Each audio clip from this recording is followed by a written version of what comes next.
Hello. So, another conic section that we are going to discuss today is the hyperbola. So, hyperbola is dili kay common to us. So, ang kinaga-encounter lang nato mostly is IR kanang circles and parabola. So, the graph of parabola is like this one. So, naay duha ka unbounded branches. So, this extends to the opposite sides. Pero, dili ini sila parabola. Dili sila pareha. So, they have different applications. So, one of practical applications of a parabola is this one. So, this is called a cooling tower. So, these sides of the cooling tower is designed from the hyperboloid. So, derived na siya gikan sa parabola. Kaning design niya is intended for faster nga cooling sa imuhang tubig and also for cost efficiency. So, ano lang, kay para na may ma-overview nga practical applications. So, the very definition of the parabola. So, kung naakay point diri like ani, and this is your focus let's say F2, and this is your F1, then muna imong V1, which is the vertex, V2, and this one here is your center. Kung nakay point P diri, let's say point P.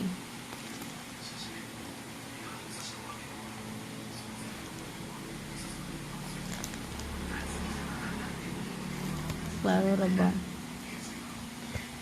So, ang distance from point P padong diri sa imong focus, so kani F2, and padong sa another focus is F1. So, the absolute value of this, so to the first is from farthest, so P F1, no? Minus ang duol niya nga point, which is si PF2. This is equal to some constant. So, butang na lang na to 2A. Kana si 2A, distance between sa vertex padong diri sa center. Let's say A na siya. So, equal daw na siya sa 2A. So, the set of all points P, so bisag asa ni nga P, naaba siya diri, or naadiha. So, whose distances from F1 and from F2, so they differ by a certain constant. So, for example, this constant, so 2A, so this is called the hyperbola. So, muna ang definition sa hyperbola. So, paano siya? Set of all points, and ang iyahang difference nila gikan sa farthest nga point minus sa closest nga point. So, kani siya nga constant. So, the parabola. So, foci ni siya no, sa F1 and F2 na. Same gihapon sila sa katong na ay sa parabola na sa vertex na ay foci.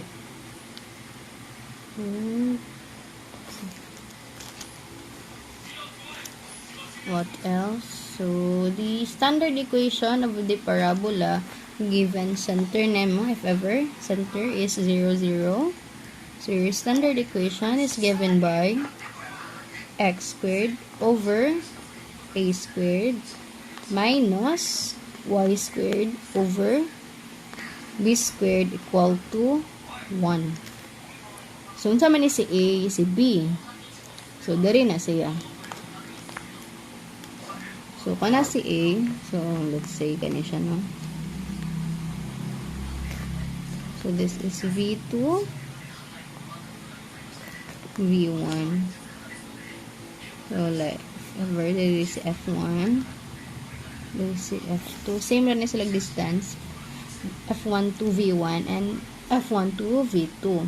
So, si A is your distance from vertex to center. So, na si A. Kaniman mong center. C. Then, si C is from center to your focus. Ana. Muna si C. So, saan pa pangita ni B? So, for the hyperbola, so C squared is equal to A squared plus B squared. So, B is square root of C squared minus A squared. So, for this parabola here, yung parts or components is A nakay center, so which is the origin. So origin 0 0, B foci niya unsa si foci unsa point like F1 unsa man na siya. So pila man ni ka units away from the center, so pila siya, si F1 is so negative C 0. C manggihapon ni siya diri. F1 to C. Kani nga distance, same rin sila diri. So, kay padad to man siya, pa negative. So, negative C and then, iyang Y nga coordinate is 0. And for F2, unsa? Kani.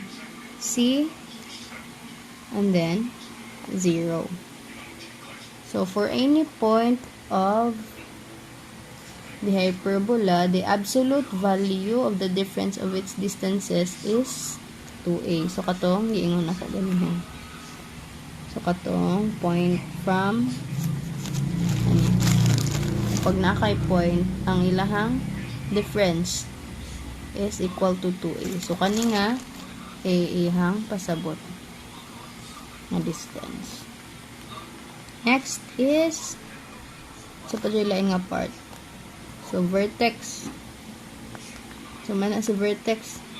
Si vertex, V1 is sa negative A, 0.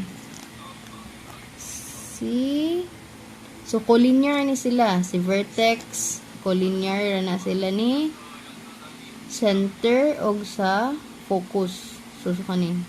Vertices, collinear sa iyahang foci o center.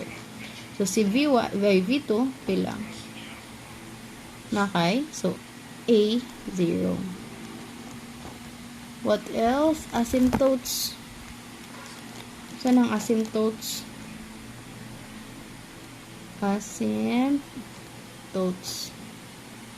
So, asymptotes of the parabola, these are lines passing through the center. So, these lines will serve as a guide para mag-graph ta sa hyperbola. And, each branch of the hyperbola, magkaduol siya, gets closer and closer to the asymptotes in the direction towards which the branch extends. So, kung kani, so, ang asymptotes, example lang ha, for kanina graph, but before ka maka-graph ani, kuha na mo daan ang asymptotes. So, moagi sa center. Ayan, forma.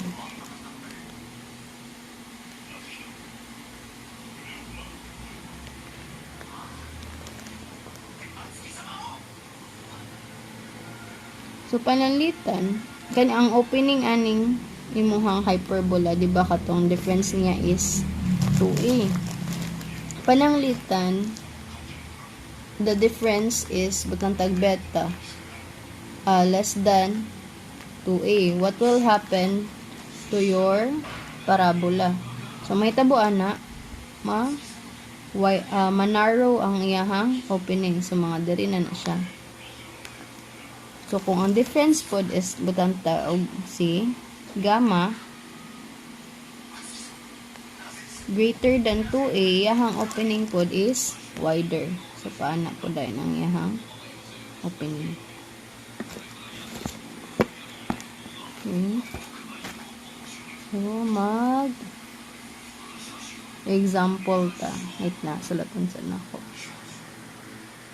At luwasan sa din natong asymptotes. So, asymptotes. So, nakay y equal to b over a, x, and napo kay y equal to negative b over ax. So, duha man ka lines. Diba? So, this line here and kani. So, kaning distance or line segment V1, V2. So, diba, ang kani siya is 2A kay A diri and A po diri. So, kana siya, gitawag di siya og transverse nga axis. So, and we have also two sides that are congruent and parallel. So, kani ang conjugate nga axis. So, drawing na to. Nakitara na to. Pila ni sila. Palitan kani si transverse kani mo conjugate na axis. Okay, we have an example here. So, determine the foci, vertices, and the asymptotes of the hyperbola with equation x squared over 9 minus y squared over 7 equal to 1. So, what is, so, unsa na siya? A squared. And this one is b squared. So, ito lang sa sulat. So, your a squared is equal to 9. So, meaning, a, so take the square root of both sides. A is equal to 3. So, b, we have here b squared is equal to 7. So, b is square root of 7. So, to find c, so c is square root of a squared plus b squared. Square root of 9 plus 7. So, this is square root of 16. What is square root of 16? You have 4. So, c is equal to 4. So, maka nakag-values. Diba ganyan? So, si foci F1, diba? Si F1 is negative C0. So, negative 4, 0. And your F2 is C0. So, C4, 0. So, na kay foci. So, for vertices, si V1. Ano si V1? Sa A mag-base. So, si A. So, V1, negative A0. So, na kay negative 3, 0. V2, 3, 0. Vertex. So, unsa pa jud? Asymptotes. So, center ani is 0, 0 lang gihapon. So, y is equal to b over a x. So, nakay square root of 7 over 3x and luka asymptote negative square root of 7 over 3x.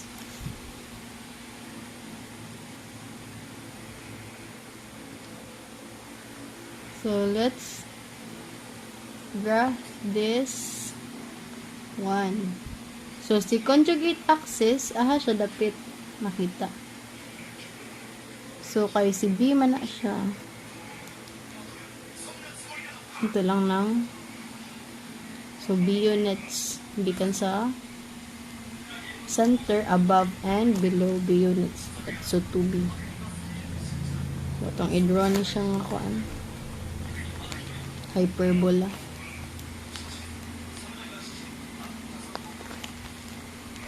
Ito, yun lang.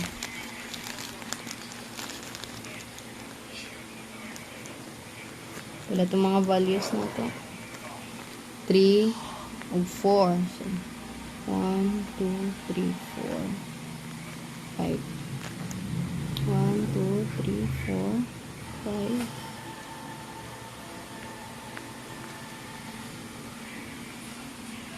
So, your F1 is negative 40. So, negative 1, negative 2, negative.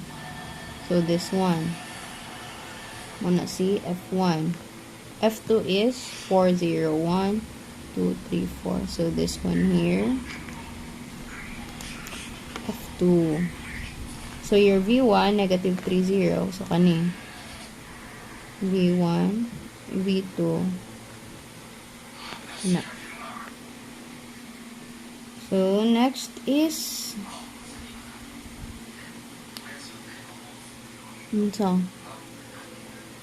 square root of 7.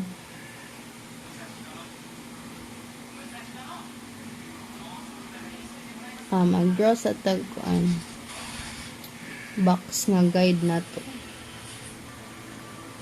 So, pila si A mo naman ni siya no gikan diri. So 3 units. So si B, pila ka unit si B? Square root of 7. Pila man ang square root of 7? 1, 2, 3. That is around 2.7. So, si B is, gikan sa center, mag-count ka og 2.7 above and below. So, 1, 2. So, 2.7. So, this is padong diri. Dapit. So, kanipod. 1, 2, 3. Mga diri. Muna ang distance ni B. So, mag-extend ta og extend na to ang botag box. Ito lang layer kayo. Muna ang atong guide pag draw sa ito ang hyperbola. So, extend mo na agi ka sa kani vertex mong guide nga triangle, and then there is a ubos being a distance. Stand.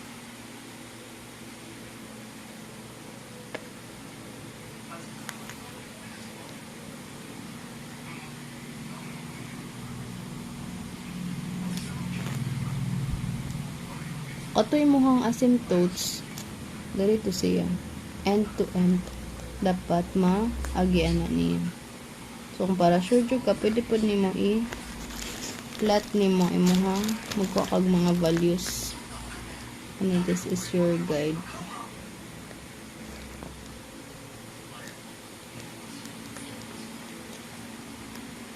Guidelines. Ani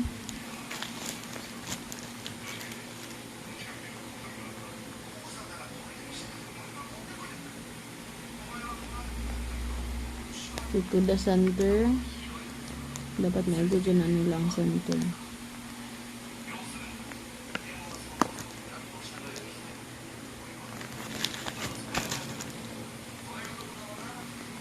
So ang opening, so kani dapat dili siya maigo dira sa asymptotes.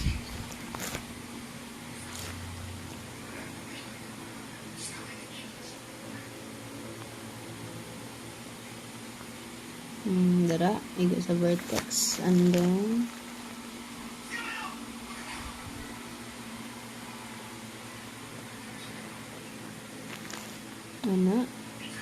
and then sa pika side.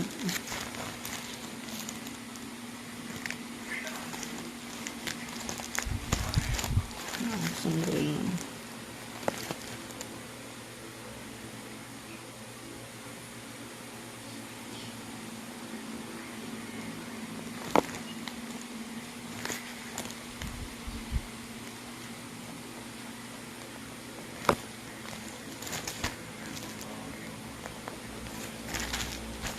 So, anak.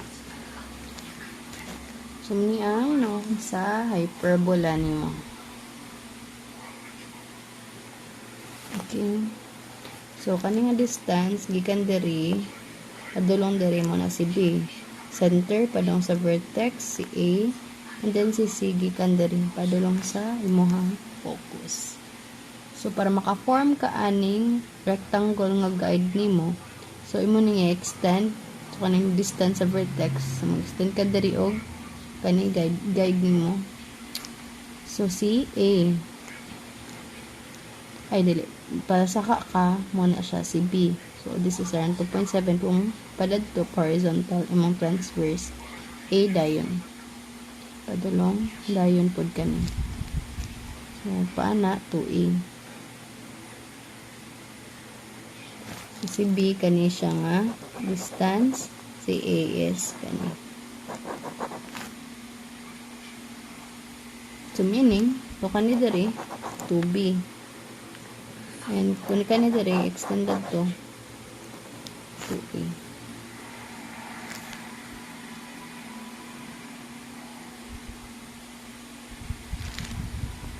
So naapta o kuan so for this parabola, the transverse axis is horizontal, which is kani. Dari mo na ang transverse. Conjugate